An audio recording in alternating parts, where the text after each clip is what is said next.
Somebody, must be me.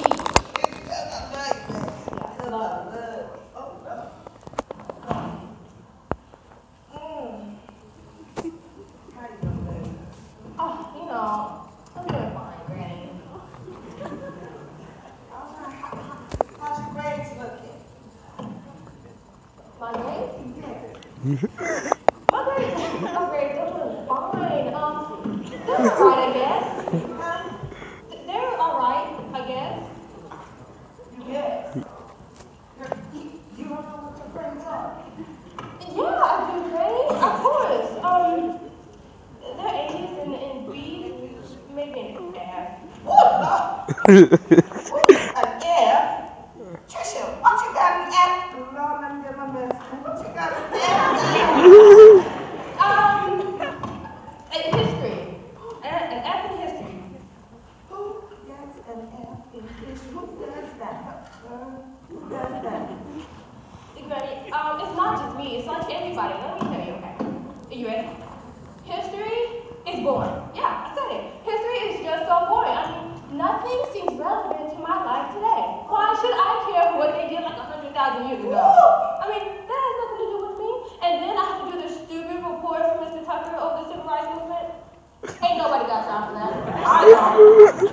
Oh, Lord. Lord, you don't got time for civil rights, Lord. Martin Luther King, don't get up. I just don't get up.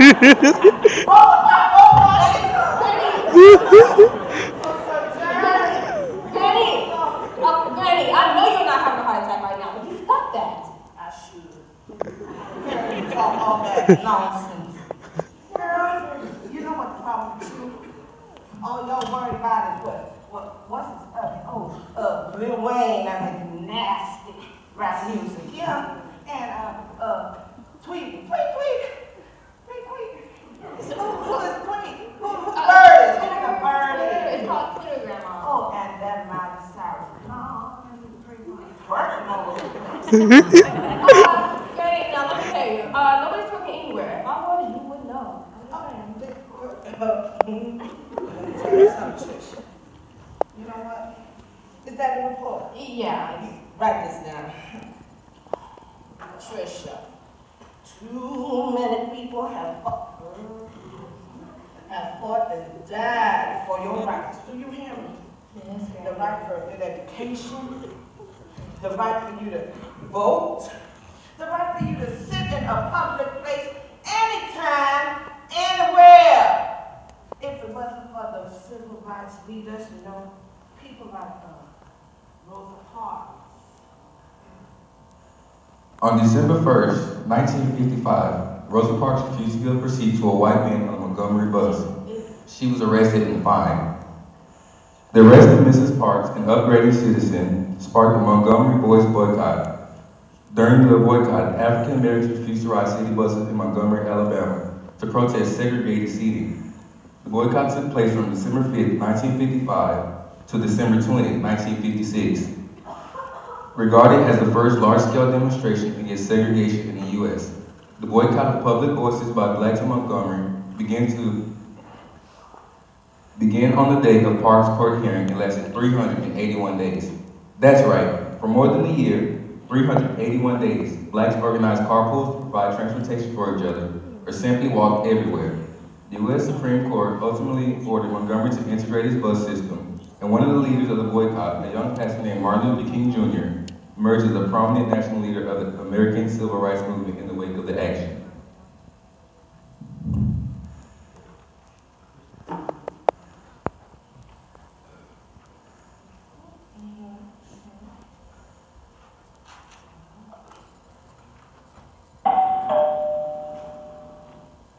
Who's that? No, it's 3 o'clock in the afternoon. It's nap time. Who's that?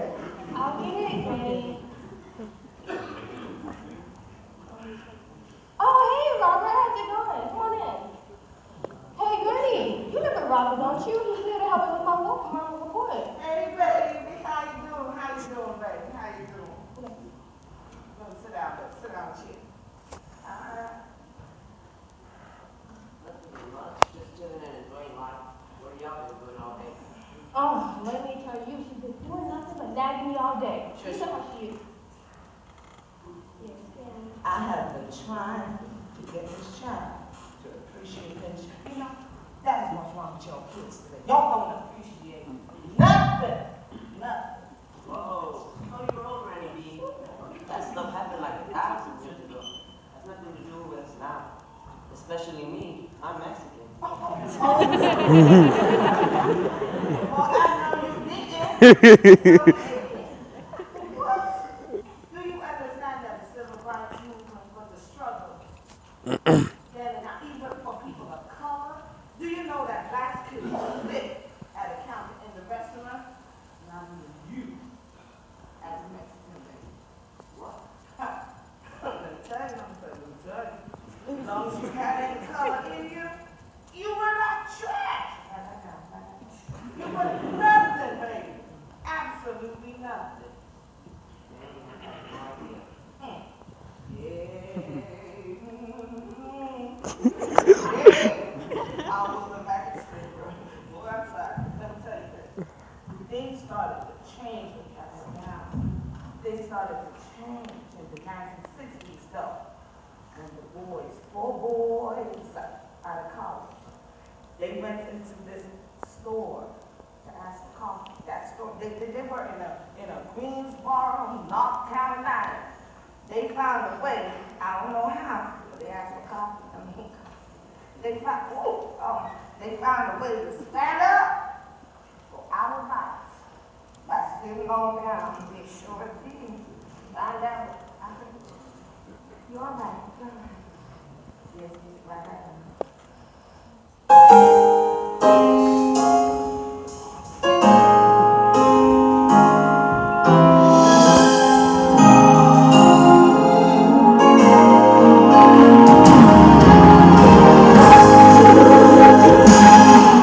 What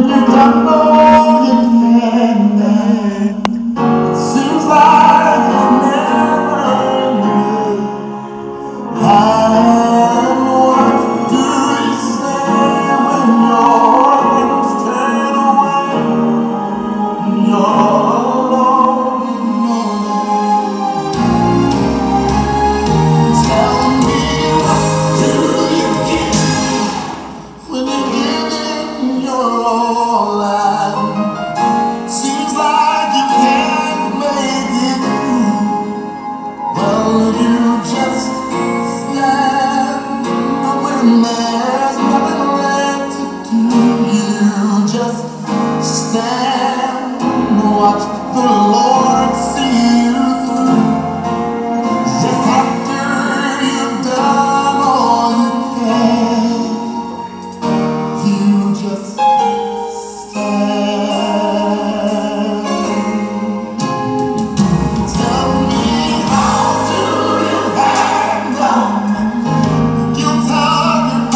I don't think I could have gone through all of that.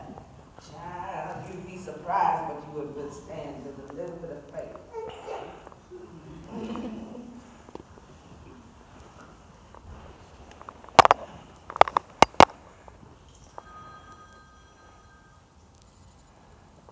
Yeah. Okay, I'll be right there. Sorry, it looks like I won't be able to help you out with your paper after all. It's good seeing you again, Mrs. B. It's okay. I'll talk to you later. Come on, I'll let you out. See you later. So Penny, you said something earlier about, I think it was the right to vote. Baby child, do you know that black folks had to take a test in order to vote? A test? Yes, indeed. Yes, indeed. It was one of those time tests. But it was a tricky kind of questions. And baby girl, if you missed one question, that was it. You failed. Really? And if you even made it to the vote, do you know?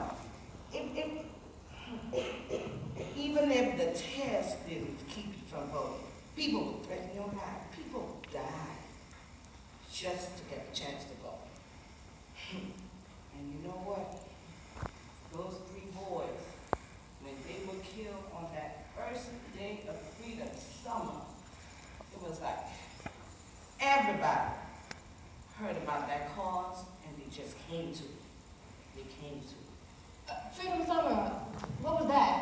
They What was Freedom Summer?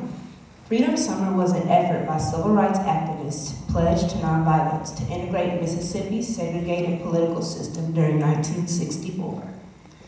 As Granny Wee said, on the project's first day, June 21st, James Chaney, Mickey Schwerner, and Andrew Goodman were kidnapped and murdered. Although previous murders of black organizers in Mississippi had been largely ignored by the media, the disappearance of Goodman, Chaney, and Schwerner on the very first day of the project was widely covered by the mainstream press and helped focus the nation's attention on the Mississippi Summer Project. One of the main goals of Freedom Summer was to register African American voters. Although the 15th Amendment made it illegal to prevent voting based on race in 1890, many southern states, including Mississippi, created Jim Crow laws, which called for segregation that circumvented the amendment and prevented African Americans from voting. Let's take a look at some of these Jim Crow laws. African Americans had to live in separate parts in towns from whites, enter stores through separate entrances, use separate bathrooms, go to separate hospitals, eat and sleep in separate restaurants and hotels, attend separate schools, and do the hardest, most menial jobs for little pay. Blacks and whites could not marry, and also African Americans could not serve on juries. One way southern states prevented blacks from voting was by creating barriers, such as literacy tests to determine who could vote. Let's take a look at some of these literacy tests. The directions read, do what you are told to do in each statement. Nothing more, nothing less. Be careful, as one wrong answer denotes failure of the test. You have 10 minutes to complete the test. Number 1 says, draw a line around the number or letter of this sentence. As we can all figure out, the answer is 1. It's pretty easy, right? But let's take a look at number 5. Circle the first letter of the alphabet in this line. Can anybody figure the answer out? The first letter. C.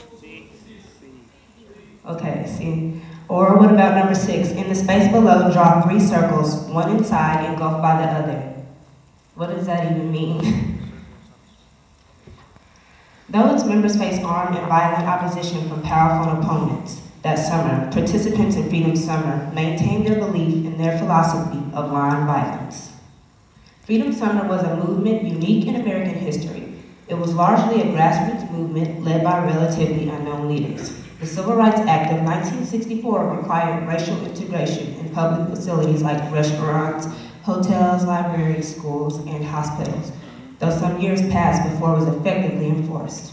In 1965, Congress passed the Voting Rights Act, which outlawed discriminatory voting practices and empowered the federal government to intervene. By the end of 1966, most African Americans in the South who were eligible to vote had registered and could engage in democracy for the first time. Although it began with tremendous tragedy and difficulty and opposition, in the end, Freedom Summer had great effects on the civil rights movement.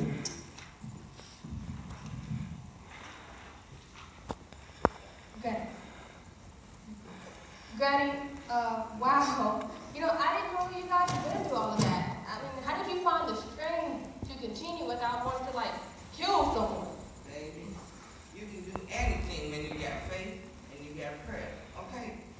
We just knew that the Lord was about to break those chains that was holding us together. Yeah. I love this song.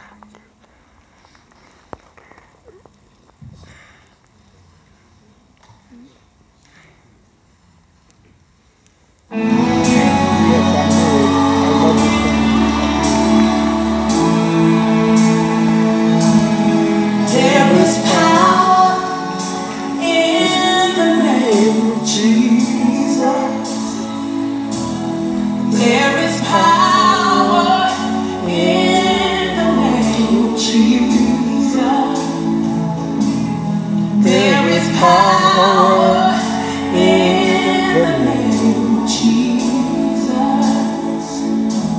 To break every chain,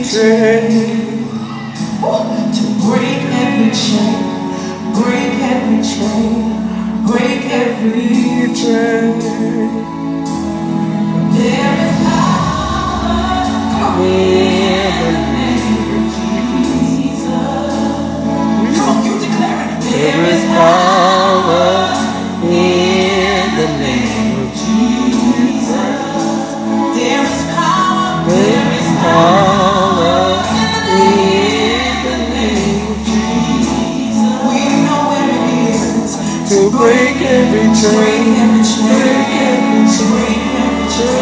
every chain.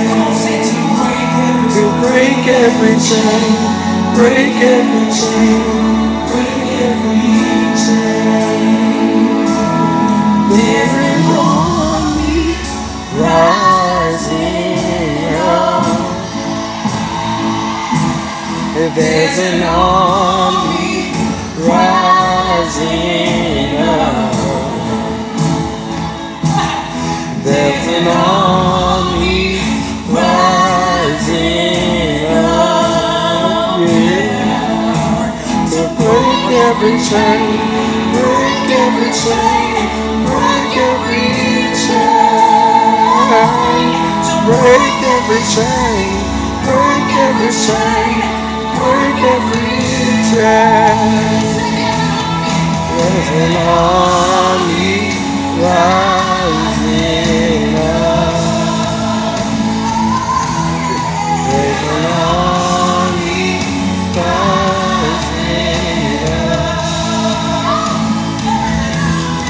There's an army rising up. To break every chain, break every chain, break every chain. To break every chain, break every chain, break every chain. Yeah, the chains are broken, the chains are broken, the chains are broken.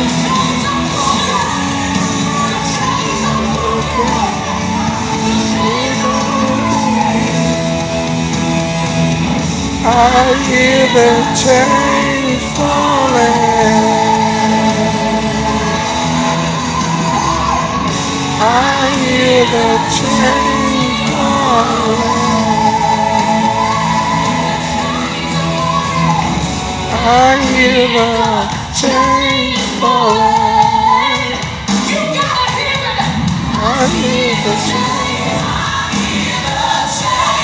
falling.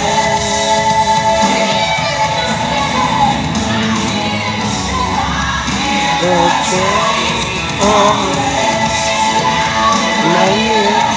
hear the chain.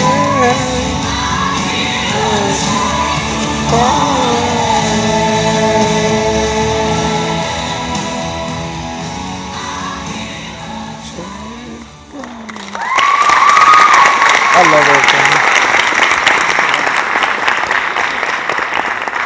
I can't believe that. It's so hard to believe that people actually lost their lives for the right to vote. Well, they sure did.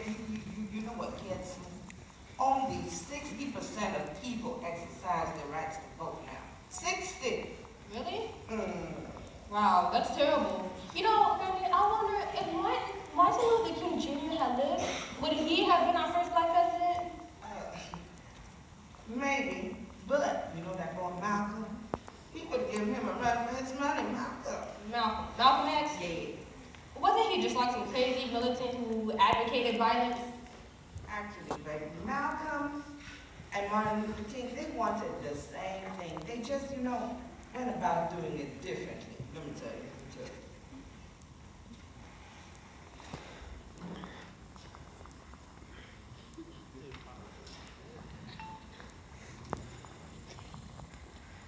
I have a dream that one day this nation will be able to rise up and live out the true meaning of its creed. That all men are created equal.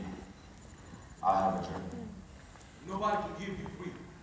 Nobody can give you equality or justice or anything. Now if you're a man, you take it. Dr. King wants the same thing I want. Freedom. I have a dream that one day sons of former slaves and sons of former slave owners will be able to sit down at a table of brotherhood. I believe in brotherhood of men, all men. But I don't believe in brotherhood with anybody who doesn't want brotherhood with me. Now I believe in treating people right, but I'm not going to waste my time trying to treat somebody right who doesn't know how to return the treatment. I have a dream that one day, even the state of Mississippi, a state sweltering with the heat of injustice, sweltering with the heat of oppression, will be able to transform into an oasis and live out the true beauty, and live out the freedom and justice.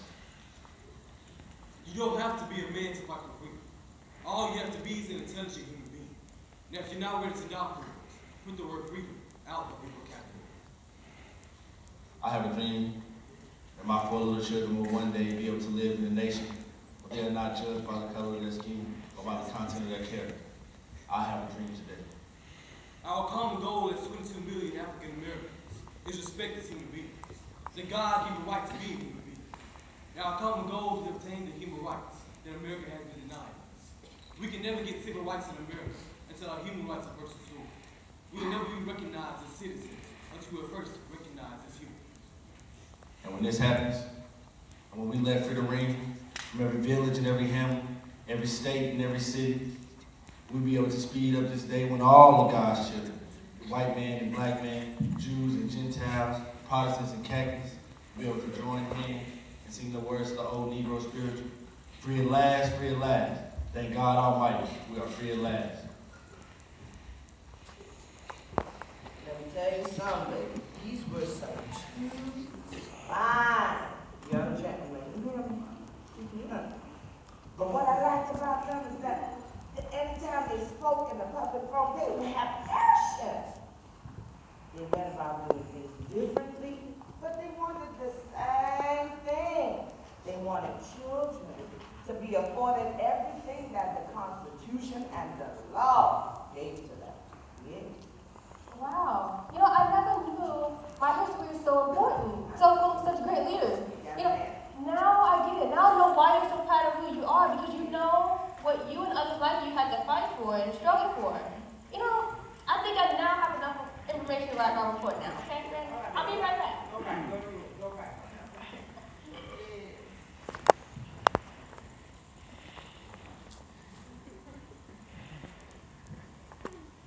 We are not just the color of our skin. It's much more than that. There's a beginning and an end, the middleman of that.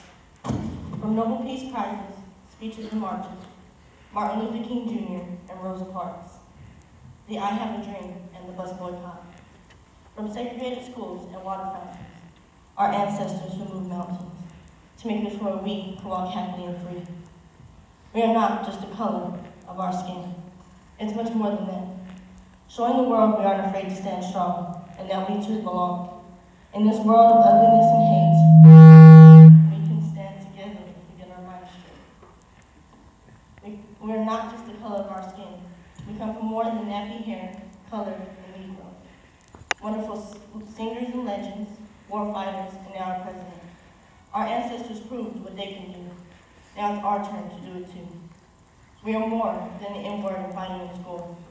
Encouraging words, extravagant deeds will give us the power we need to stand strong and spread our wings. We are so much more than the color of our skin.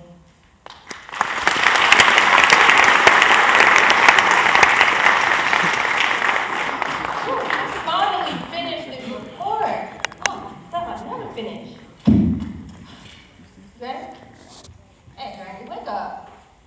Granny, wake up, please. I'm sorry I didn't listen to you. Granny, please wake up. You're an amazing woman. You were right. I was being stupid. Please wake up. I know.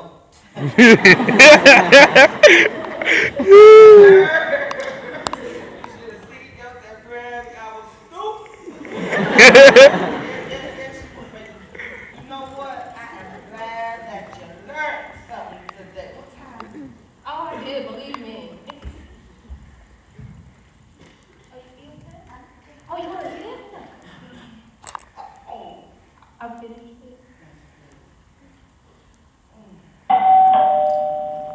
Okay, go. Okay.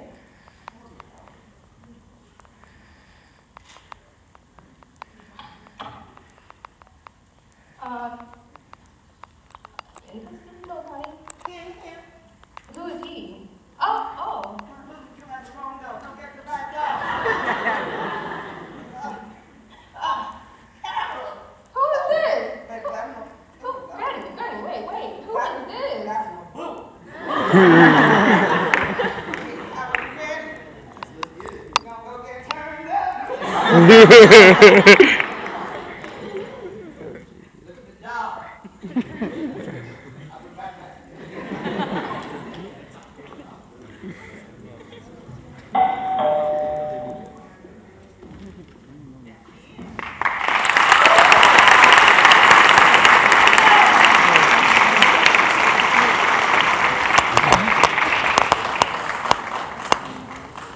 Hey, we want to thank all of our participants in the Black History Program. We want to thank you for being such a great audience. It